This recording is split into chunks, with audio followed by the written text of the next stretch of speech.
we've got Airmail from God with today's reading from the Gospel of John. Here's your host, Ted Gray. Thank you. And Airmail from God does not promote a God according to modern man, neither a gospel or a spiritual life according to modern man, but in advancing what the apostles have seen, heard, and have declared unto us, and written down among other places in this Gospel of John. Now, last time we looked at prenatal sin, then the possibility of Christians being weak, sick, or dead because they sinned too much. We looked at the sanctity of work, and especially the sanctity of our spiritual work, which God has planned for every believer. Then we have some more principles to look at in regards to a living or dead church. Some more things on practical sanctification and doing those good works God has given us to do, just as Jesus was given his works to do. We read last time, Jesus said, I must work the works of him that sent me while it is day. So a living church is one who produces God's kind of love. A living church is one that produces the fruit of the Spirit, is one that has the peace of God, and one who worships in spirit and in God's truth. Then a living church is one who loves one another in deed and in truth. Spiritual life in a church is not evidenced by emotions, commotions, bodies in motions, loud music, or females swaying their bodies up front. People who are into that should make a study of worship from the New Testament, instead of doing it because everybody else is doing it. A living church or a living Christian is not manifested by the kind of music he plays or has, or how much music he plays, sings, or even by any music at all. Music does not prove life or spirituality. I make more music than anybody I know, but it only proves that I like music, nothing else. It doesn't matter how many times we sing, Lord, Lord. It means nothing. He said, why do you call me Lord and do not what I tell you? He said, and you are my friends if you do whatever I tell you. Now, nobody needs to do anything for me. I don't say this because I want anything. I only want what we all could have, and that is a good judgment day. I'm only saying this because it's true, and some sincere people will hear the truth and love it. Paul said this about every Christian having to do some of his own spiritual work. Bear one another's burdens, and so fulfill the law of Christ. For if anyone thinks himself to be something when he is nothing, he deceives himself. But let each one examine his own work, and then he will have rejoicing in himself alone and not in another. For each one shall bear his own load. Out of Galatians 6. I believe this radical statement is true.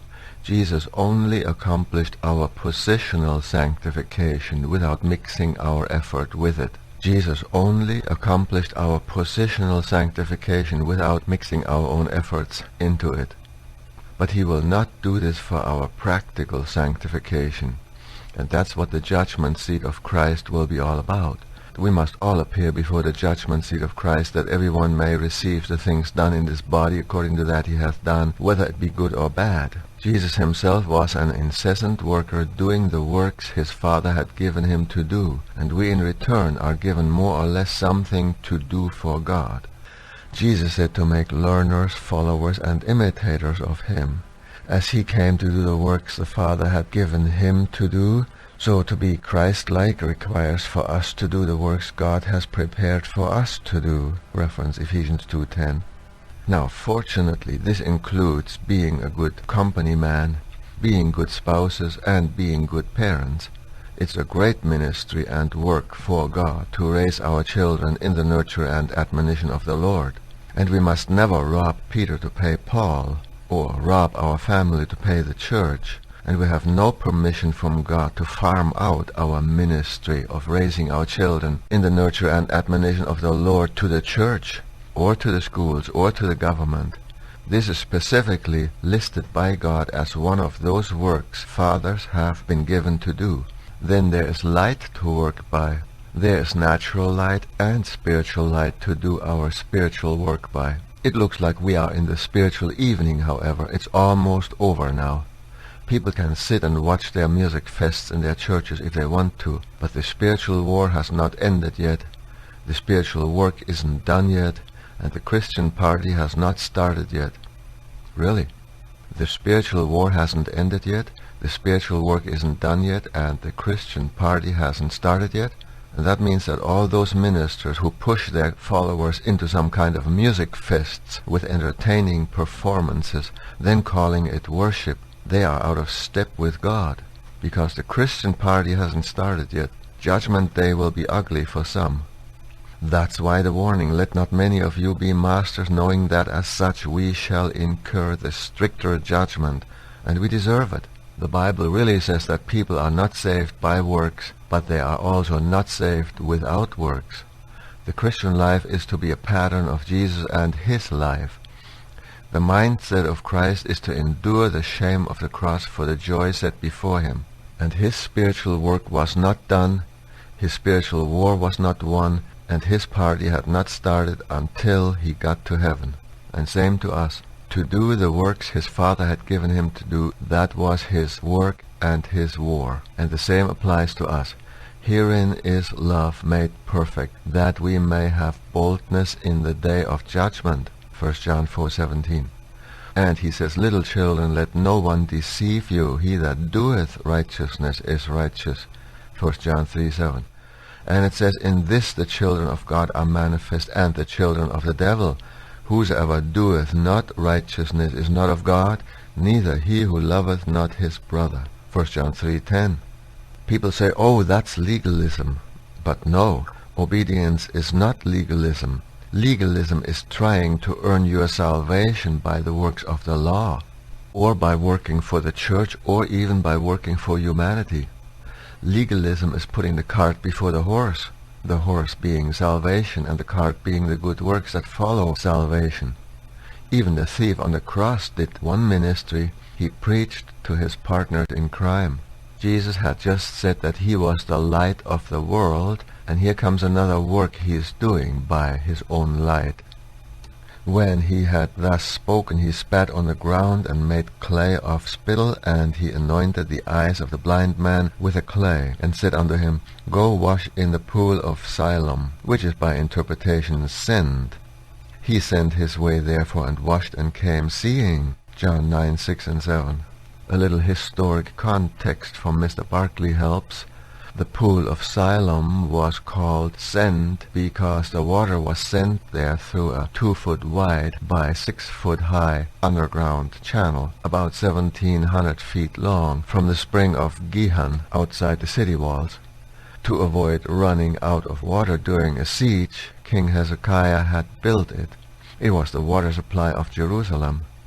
Usually a well or a water filling station would be a busy place, and after this man washed and could see all those people and all that natural light and what it reflected off for the first time in his life, I think it made him see the spiritual light too, and he probably did some major evangelism right there. Then they brought him who formerly was blind to the Pharisees. Now it was Sabbath when Jesus made the clay and opened the eyes. Then the Pharisees also asked him again how he had received his sight. He said to them, He put clay on my eyes, and I washed, and I see. Therefore some of the Pharisees said, This man is not from God, because he does not keep the Sabbath. Others said, How can a man who is a sinner do such signs? And there was a division among them. John 9:13-16. Good, that's the first time they were doing something right. They were splitting their religious assembly over the truth. Same as today. The only thing worse than splitting a church over the truth is not splitting a church over the truth. One prisoner sent me this proverb out of prison, and I don't know who originated it, but here it is. Isn't it better to be divided by the truth than to be united in error? Isn't it better to speak the truth that hurts and then heals, than to speak the falsehood that comforts and then kills? Isn't it better to be hated for telling the truth than to be loved for telling a lie? Isn't it better to stand alone with the truth than to be wrong with a multitude? And isn't it better to ultimately succeed with the truth than to temporarily succeed with a lie? Then we continue, they said to the blind man again, What do you say about him because he opened your eyes? He said, He is a prophet. But the Jews did not believe concerning him that he had been blind and received his sight, until they called the parents of him who had received his sight. And they asked them, saying, Is this your son, who you say was born blind? How does he see now? His parents answered them and said, We know that this is our son, and that he was born blind. But by what means he now sees, we do not know, or who opened his eyes, we do not know. He is of age, ask him, he will speak for himself. His parents said these things because they feared the Jews, for the Jews had agreed already that if anyone confessed that he was Christ, he would be put out of the synagogue. Therefore his parents said, He is of age, ask him. The Pharisees thought it was a hoax, and they obviously wanted it to be a hoax. They could not rejoice in something as good as a man born blind gets to see for the first time. They were driven by hatred. So they again called the man who was born blind and said to him, Give God the glory. We know that this man is a sinner. He answered and said, Whether he is a sinner or not, I do not know. One thing I know, that though I was blind, now I see. Then they said to him again, What did he do to you? How did he open your eyes? He answered them, I told you already, and you did not listen. Why do you want to hear it again? Do you also want to become his disciple? Then they reviled him and said, You are his disciple, but we are Moses' disciples. We know that God spoke to Moses. As for this fellow, we do not know where he is from. The man answered and said to them, Why, this is a marvelous thing that you do not know where he is from. Yet he has opened my eyes. Now we know that God does not hear sinners, but if anyone is a worshipper of God and doeth his will, he hears him. Since the world began, it has been unheard of that anyone opened the eyes of one who was born blind. If this man were not from God, he could do nothing. They answered and said to him, You were completely born in sin, and are you teaching us? And they cast him out. John 9:24-34. But more and more we see the hatred they had for Jesus. They were narrow. The only problem was that it was a man-made narrowness. God is narrow too, and we need to make sure that we are narrow according to His Word, not according to the man-made denominational traditions. The spiritual war is to be fought by words only, as we can see right here. But the losers will resort to immoral and illegal weapons. They will start slugging. They will start getting physical and violent. We can always tell a loser when he loses the verbal combat. He will start slugging or suing in our case.